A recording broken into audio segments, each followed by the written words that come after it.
GM English academy. বন্ধুরা আমরা চলে আসলাম ইউনিট 4 এর lesson 5। Probably this is the last. Okay, so এটা হচ্ছে যে শেষ। সো আমরা এখন যেটা করব সেটা হচ্ছে যে এখানে একটু পড়ব লিভিং প্লেস। হ্যাঁ, লিভিং প্লেস, আচ্ছা, থাকার জায়গা, বসবাস করার জায়গা। সো আমরা এখানে দেখতে পাচ্ছি যে সেকশন এ তে বলা আছে look and say circle the picture where you live. তুমি যেখানে বসবাস করো সেখানে তুমি সার্কেল দাও। বন্ধুরা আমি বসবাস করি তো সিটিতে, আমি সিটিতে দিব। হ্যাঁ, আচ্ছা, তুমি কোথায় বাস করো? তুমি যদি ভিলেজে হও, সিটিতে হও, স্মলে দিবে, সার্কেল দিবে, সার্কেল দিবে, গোল দিবে, ঠিক আছে। আচ্ছা, আ ভিলেজ একটা গ্রাম, আ সিটি একটা শহর, আ স্মল টাউন একটা ছোট্ট শহর। সো আমি সিটিতে বাস করি। ওকে, সো তুমি যেখানে বাস করো সেখানে কিন্তু সার্কেল দিবে। বি নম্বরে বলা আছে look, listen and say. So where do you live? তুমি কোথায় বসবাস করো? স্টুডেন্ট বলতেছে I live in a village. তো বন্ধুরা এখানে জায়গা, থাকার জায়গা, বসবাস করার জায়গায় ইন দিতে হয়, ইন, ঠিক আছে। Where do you live? তুমি কোথায় বাস করো? I live in a village, I live in a city, I live in a small town, ঠিক আছে। আচ্ছা, সো স্টুডেন্ট 1 বলছে ওয়্যার ডু ইউ লিভ? তুমি কোথায় বসবাস করো? স্টুডেন্ট 2 বলছে I live in a village. Student 2 বলতেছে ওয়্যার ডু ইউ লিভ? তুমি কোথায় বসবাস করো? স্টুডেন্ট 1 বলতেছে I live in a small town, আমি ছোট্ট একটা শহরে বসবাস করি। এরপরে দেখো বন্ধুরা সি নম্বরে বলা আছে অ্যাস ক্যান, এবার কিন্তু কন্টিনিউ করে যেতে হবে। হ্যাঁ, আচ্ছা, একজন আরেকজনকে জিজ্ঞেস করতে হবে। সো সি নম্বরে বলা আছে অ্যাস ক্যান আনসার কোয়েশ্চেনস ইন পেয়ার্স, জোড়ায় জোড়ায় প্রশ্ন করবে এবং উত্তর দিবা। স্টুডেন্ট 1 কি বলছে? S1 মানে স্টুডেন্ট 1, ঠিক আছে। আচ্ছা, ওয়্যার ডু ইউ লিভ? তুমি কোথায় বসবাস করো? স্টুডেন্ট 2 বলতেছে কি I live in Kushtia town. দেখো বন্ধুরা আমরা নতুন একটা জিনিস শিখলাম, জায়গার নামের আগেও কিন্তু ইন বসে, বড় জায়গা, ঠিক আছে, কুষ্টিয়া। এখন তুমি বলবে I live in my home, তাহলে কিন্তু হবে না, ঠিক আছে। বড় জায়গার আগে কুষ্টিয়া বসে, মানে সরি, বড় জায়গার আগে ইন বসে। এরপরে দেখো where do you live? Student 2 বলছে, আবার স্টুডেন্ট 1 বলছে I live in a city, আমি একটা সিটিতে, একটা শহরে বাস করি।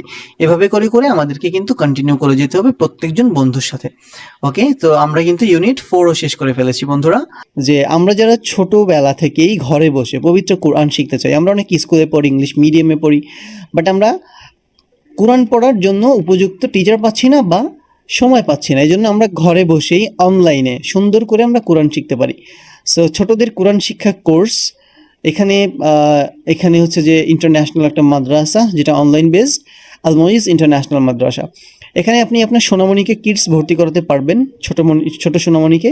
পাশাপাশি মহিলাদের জন্য এনাদের শাখা আছে, এর 2টা শাখা, পুরুষ শাখা, মহিলা শাখা।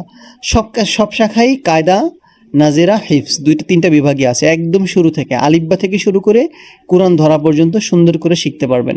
রানিং ক্লাস চলছে, ভর্তি হতে পারেন। আর এখানে হচ্ছে যে যেটা বলবো সেটা হচ্ছে যে ইতিমধ্যে অনেকেই ভর্তি হয়েছে।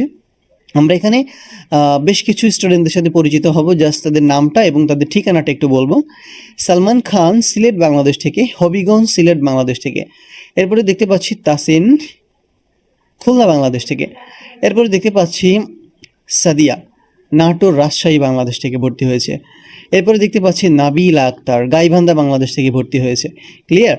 সো এনাদের টিচার্স প্যানেলটা যদি একটু দেখি আমরা, উস্তাজ কারি হাফিজ রায়হানুল ইসলাম, ইনি হচ্ছে কি, ইনি department of Al Hadid B honours করছেন, মানে বি অনার্স হয়েছে। আর he is a hafiz of the holy Quran and a talented qari in an online Quran recitation competition 2025. He achieved the 3rd position in Bangladesh top 3, মানে সারা বাংলাদেশের মধ্যে তৃতীয় হয়েছে কারি প্রতিযোগিতায় 25 সালে। আচ্ছা, let's get know about our honourable teachers. এখানে আমরা একজন ফিমেল টিচারের পরিচয় জানবো, উস্তাজা MST উর্মি মাহি। তিনি হচ্ছে একজন dedicated teacher, dedicated in the teaching of the holy Quran. তিনি একজন মহিলা বিভাগের টিচার। আচ্ছা, এবারে আমরা আরও অনেক টিচার আছে, এখানে অল্প কিছু টিচারের দেওয়া আছে, সব কিছু আমরা বললাম না, সময় সাপেক্ষ। এখন আমরা যেটা করব, আপনারা যদি কেউ আপনার সোনামণিকে অথবা আপনার কোনো ফিমেল মেম্বারকে, আপনার পরিবারের বা আপনি নিজেও যদি কোরআন শিক্ষার জন্য ভর্তি হতে চান, তাহলে এখানে বয়েজ এবং গার্লস শাখায় যোগাযোগ করতে পারেন। আর যদি আপনি এই চ্যানেলের মাধ্যমে তাদের কাছে যান, ভর্তি এবং মাসিক বেতনে তারা কিছু টাকা কম রাখবে, ছাড় রাখবে। দেখুন, যে জাস্ট বলতে হবে কি জিএম ইংলিশ একাডেমি লিখে ভর্তি হতে চাই, এটুকু লিখবেন। তাহলে তারা তাদের যে কোর্স ফি এবং যে ভর্তি এবং মাসিক বেতনের ফি ওভারঅল একটা কম ছাড় রাখবে ইনশাল্লাহ। সো এই নাম্বার আছে হোয়াটসঅ্যাপ, একটি স্ক্রিনশট দিয়ে রাখবেন। এই নাম্বারে যোগাযোগ করবেন। তাদের ফেসবুক পেজটা ফলো করতে পারেন বা ফেসবুক পেজে যে ঘুরে আসতে পারেন। ওখানে নিয়মিত ওখানে নিয়মিত আপডেট দেওয়া হয়। আর পাবলিক একটা গ্রুপ আছে, সেই গ্রুপে গেলে হচ্ছে যে ওখানে রেগুলার হচ্ছে যে আপডেট দেওয়া হয়। সো ঠিক আছে। আর যদি ভর্তি হতে চান, নাম্বারটি স্ক্রিনশট নিয়ে আজকেই দ্রুতই যোগাযোগ করে ফেলুন। GM English Academy.